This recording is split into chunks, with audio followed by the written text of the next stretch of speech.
at ang mga ganon, ano ha? Siguro yung mga nakikinig sa atin, alam na rin po yan. So yun po ang latest, Kong, na gusto natin iparating sa ating mga kababayan po. Yung mas maganda lugar, ano? Opo, mas malaki. Kasi yung Liwasang Bonifacio, palagay ko, konti ang espasyo nun. Baka hindi magkasa yung mga 30 truck lang, puno na yun, ano? Yun na nga po. Kaya nga akala nung iba, kaya daw pumupunta tayo doon sa Quirino, sa Liwasang Bonifacio. Yung mga pumupunta na naman ko, ibang mga namimintas. Kaya pala kayo diyan pumunta kasi kakaunti lang kayo . Kaya kahit kaunti kayo, magmumukha kayo marami diyan sa Liwasang Bonifacio. Hindi po nila alam na ang talagang hiniling natin ay gawin po sa Quirino Grandstand. May nauna lang. Pero ang latest nga po, nagbigay naman yung nauna at pinagbigyan tayo ng pagkakataon na doon na po isagawa ang ating National Rally for Peace, Kong. Kung naman kasi pinagpapapansin mo yung mga pumupuna na yan. Minsan kasi kung Yan naman yung mga yan, kahit anong gawin mo, pupunahin ka. bagay, opo. Ako hindi ko na pinagtitsagaan yung mga yan din. Ganun po ba? Ako naman minsan kasi pagka hindi nyo po pinuna, baka akala nila tama yung ginagawa nila, Kong. Kaya medyo para maramdaman nila, mali pala yung nasabi ko. At least naramdaman nilang may pumupunak sa kanila, Kong. Kasi kung hahayaan natin, baka kita nyo na, hindi kami pinupuna kasi tama itong sinasabi namin. Hindi, kasi pagka yung ganyan, kahit di mo punahin yan, minuto lang, maintindihan niya na, ba't ko ba nasabi yun? Sabi niya siguro, Well, anyway, Kong, ano po muna ang latest at ano po ang na-expect natin ngayon pong New Year? Nung nakaraan, ang huling usap natin, parang 1 linggo bago pa po matapos ang taon. Ngayon po ay 8 na. Ano bang mga plano, Kong, sa panig po ninyo? Marami tayong lugar na in-schedule na pupuntahan dyan sapagkat sang-ayon na rin doon sa mga paanyaya ng mga iba't ibang mga sektor at saka yung mga ibang mga nananawagan para sa lalo nating ikakikilala sa ating mga kababayan. So, pinupuntahan natin kahit na medyo malalayo yung lugar, basta kayang puntahan ng tricycle dyan.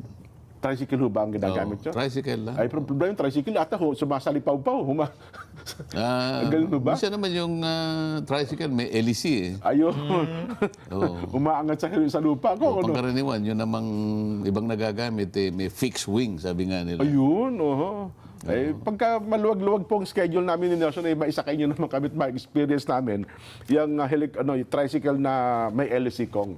Katulad bukas, kasi wala kami piloto, kung dalawa muna ni Nelson na magpiloto. Nagpo-programa kami, Kong.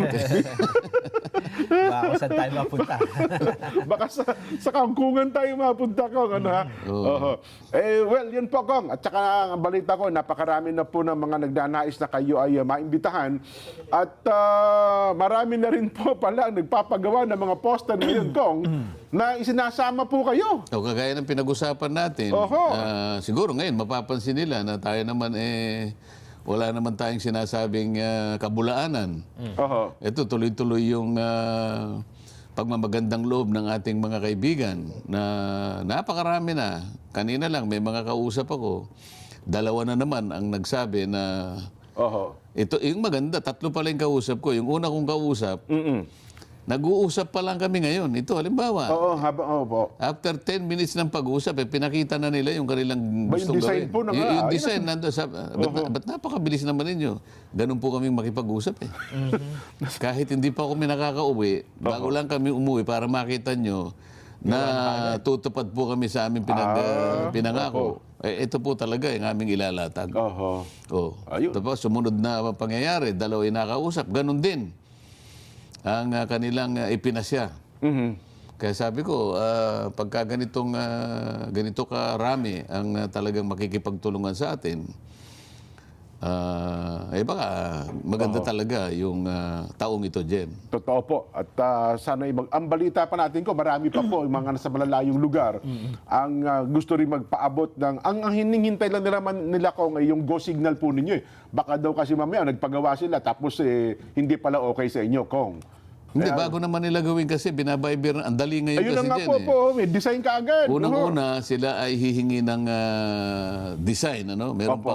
may sinasabi pa silang mga high resolution, yung mga ganyan. Oo. Kung marami naman tayong staff na tumututok sa ganyang mga requirements. So, depende sa kanilang pangangailangan kung gaano kalaki, Opo. kung anong tipo ng campaign material ang gusto nila, meron eh. Opo. So, ibabayber sa kanila. Ngayon, pagka naibayber sa kanila, i-design nila ngayon. Opo. Kasama na nga yung mga taong gustong makitandem. At pagkatapos, ibabalik sa atin kung okay na, kapag ginawa natin na ganyan, edi tuloy-tuloy na. Ayun. Ang Opo. kagandahan nito, kamukha ngayon habang tayo nag-uusap, may nag-text sa akin nga, papanhik ako ngayon dito, nag-text sa akin, akala ko nagbibiro lang din. Opo. Kasi January 2025 na ngayon. Kasi nung mag-usap kami, ay halos kalahati ng Nobyembre. Aba, Sabi opo. niya, igagawa ko po kayo ng kalendaryo. Oho. O ngayon, pinakita niya sa akin habang papanhik ako ngayon, May disenyo na kung kagad. saan niya i-deliver. Hindi, gawa na eh. Gawa na. So, sinabi ko na lang, yung headquarters natin dito, malapit dito sa ating studio, dun yun na lamang dalhin. Ayun. Oho. So, pagkatapos, hindi pa ako nakakahakbang ng malayo, yung isa pa, Opo. na gumawa naman siya ng flyers. Oho. Ganun din ang tinatanong niya kung saan i-deliver. Ayun. So sabi ko, doon na rin, doon sa isang lugar na yun. Oho.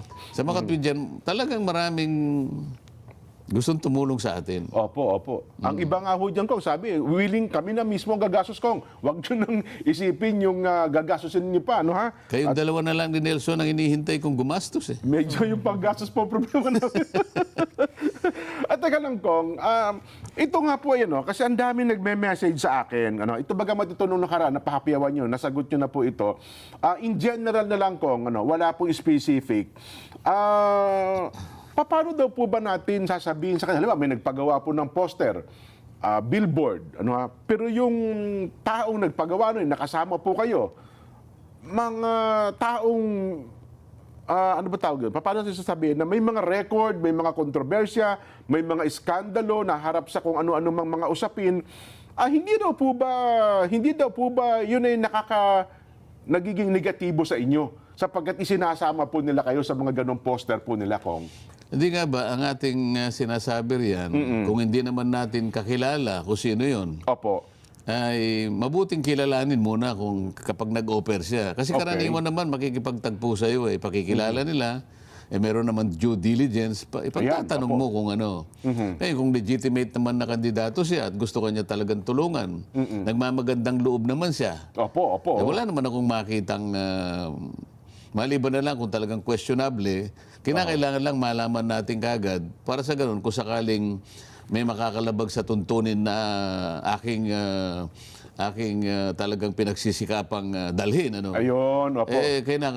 Kailangan akong humingi ng pahintulot sa kinaukulan kung pwede itong ganitong klaseng material. Ayun, opo. Ang nangyari nga lang doon sa isang diniscuss natin, nabigla na lang ako sapagkat nakita ko na lang, nakagawa na. Oho. So, wala na akong magagawa doon. Yun naman na naipaliwanag na natin. Ayun, opo. Sana ho malinaw yan. Kasi doon nila, totoo ko nga, ayaw ko lang kay Nelson nung nakakarating. Kasi sa grounds daw ata, sa baba, alam nyo na minsan, yung mga hindi naman nakakapanood ng ating palatuntunan, Kong. Bakit si Kong Dante kasama yung ganito? May kaso, may issue. May issue ng... basta yun po, alam niyo yung mga issue na yun, ba't siya pumayag na ilagay yung kasama siya doon sa malaking billboard na yun? Di ba? So, dapat maunawaan nila na yun ho naman ko, siya nagpagawa, hindi naman po... At saka hindi naman nila ipinaalam kaagad na gagawin nila yun. Hindi kagaya nung itong huling nangyari na tinagpo kami, nandun kami sa Albay, at ipinaalam nila sa amin, at tumawag siya sa akin pagkatapos ng ilang araw na babaguhin nila yung design nila doon sa kanilang billboard. At hindi na siya mag-isa doon sa billboard. Kung hindi, isasama niya na ako. Yun nga yung nangyari. At ngayon, paunti-unti, nakikita mo yung mga malalaking billboards na yun.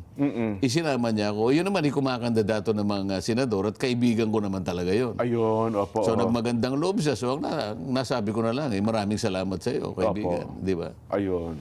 Sana maunawaan ng ating mga kababayan. Ang mahirap dyan, itong may nakita ko sa vlogs na naman, Opo. naalala mo ba yung nung nakaraang eleksyon, yung 2022, na kung saan ay ako'y nag-withdraw mga 3 linggo na lang bago mag-eleksyon. Tama po, tama po. Kung ako'y nag-withdraw, yun ay naibalita yun Opo. sa GMA. Ngayon, yung balita na yun, ikinakalat nila ngayon. Nuulit. Na pinalilitaw nila, nag-withdraw na naman ako. Binubuhay nila yung lumang balita. Natawa naman ako. Sabi ko, Ganun. ewan ko, ito ba yung nagkamali lang o paano? Kasi kung halimbawa, gusto lang nilang magkaroon ng maapektuhan ng aking pagkakakandidato, mali naman siya eh. Kasi ang dami pang panahon para itanggi ko yun eh. Ayun na nga po. Kasi, So kapag ginawa niyo yung pag-uusapan ako, para sa akin advantageous yun eh. Opo, oo. Di ba? Yes. Kasi ang daming nagtawagan. Marami na namang, ano na naman to, alam mo naman yung mga ibang kumakampi sa akin. Opo. Naguguluhan, tsaka may iba talagang ninenervyos. So tawagan-tawagan.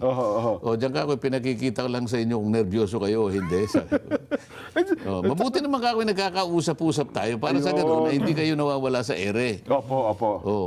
Ibig nyo sabihin, hindi ka ako yun noong pa yan. Luma na. Recycle. Ano ito baka pantira sa'yo. Maaaring ang ganon. Maaaring namang hindi. May nagkamali lang. Pero kung siya naman ay gustong tumira, mali din siya sapagkat napakarami pa ng pagkakataon. Hindi pagsisimula ang campaign Para period. ituwid natin. Para ituwid natin. Dapat pala pasalamatan natin yun, Kong. Sapagkat... Para sa akin kasi kapag gano'n na sila, totoo bang na gano'n? Mag-uusap-usap kayo. Mari Ayan, magtatanong sa akin. Lahat ng may interest tungkol sa pagtakbo o pag-atras o pagsulong. Sinabi naman natin ng kauna-una pang pagkakataon eh. Ngayon ay wala nang atrasan. Ayun, wala